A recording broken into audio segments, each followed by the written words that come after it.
15 વર્ષથી પાલેજમાં જૂના અને જાણીતા computer, laptop, CCTV camera service, printer repairing તેમજ નવા અને જૂના કોમ્પ્યુટર લે વેચ કરનાર.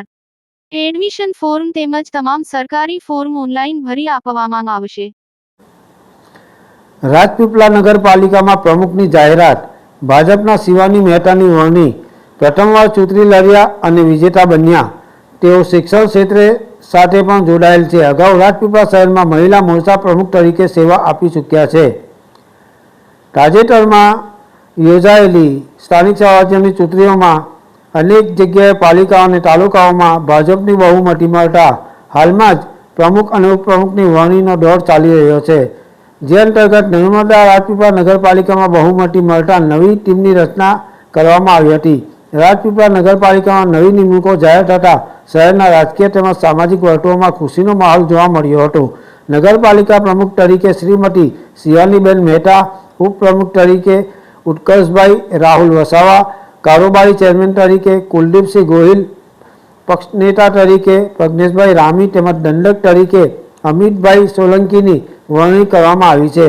આ તમામ આગેવાનો અને કાર્યકરો, શહેરીજનો તેમજ શુભેચ્છકોએ ખૂબ ખૂબ અભિનંદન પાઠવી શહેરના સર્વાંગી વિકાસ, પારદર્શક વહીવટ અને જનસેવાના કાર્યોમાં સફળ કાર્યકાળ માટે શુભકામનાઓ પાઠવી હતી. સૌના સહકારથી રાજપીપળાના વિકાસને નવી દિશા મળશે એવો આશાવાદ સાથે નવી ટીમ પ્રત્યે વિશ્વાસ વ્યક્ત કરવામાં આવ્યો હતો. રાજપીપળા નગરપાલિકા નવી ટીમને જવાબદારી શહેર વિકાસ માટે નવી આશાઓ જાગી છે. રિપોર્ટર મુનાફ શેખ, રાજપીપળા, નર્મદા. રાજપીપળા નગરપાલિકામાં આજે તમને પ્રમુખની વરણી કરવામાં આવી છે, તો હવે તમે વિકાસના કામ કેવા કરશો? નગરપાલિકા દ્વારા સદસ્યોશ્રીઓ દ્વારા અને ભારતીય જનતા પાર્ટી દ્વારા મને પ્રમુખ તરીકેની જે પદવી અને મારા પર ભરોસો રાખીને જે જવાબદારી સોંપવામાં આવી એ બદલ હું ખૂબ બધાની આભારી છું. અને અત્યારે જે પણ બી રાજપીપળામાં સમસ્યા છે એ સમસ્યા પ્રત્યે સર્વે સદસ્યો મળી અને એને પ્રશ્નોનો હલ નીકાળવા માટે અમે સર્વ પ્રયત્નશીલ રહીશું અને સર્વનો સાથ, સર્વનો વિકાસ લઈને અમે આગળ નવું કરી અને રાજપીપળાને ઉન્નતિના પથ પર આગળ વધારવાના પ્રયાસો કરીશું.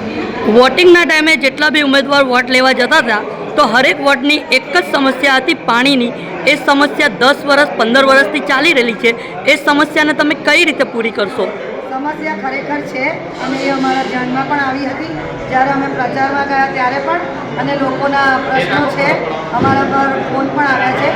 એ સર્વનો અમે સોલ્વ કરવા માટેના તરત જ પગલાં લેવા માટે અમારા સર્વે સદસ્યો સાથે મળી અને એના પ્રશ્નોનું જોઈને નિવારણ કરવાના કઈ રીતે કઈ ટેકનિકથી કરી શકીશું એ વિચારી અને તરત જ સમસ્યાનું નિવારણ અને હલ નીકાળવાના બધા પ્રયત્નો જરૂરથી કરીશું.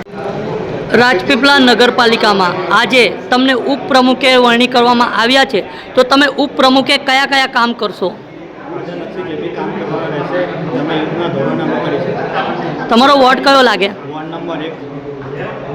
અને વોર્ડ નંબર 1ની કે કોઈ બી વોર્ડની સમસ્યા હશો તો તમે પૂરી કરશો? નગરમાં જે બી પ્રજાની જે બી સમસ્યા હશે એનું અમે નિરાકરણ કરીશું. તમારું નામ? ઉત્કર્ષ વસાવા.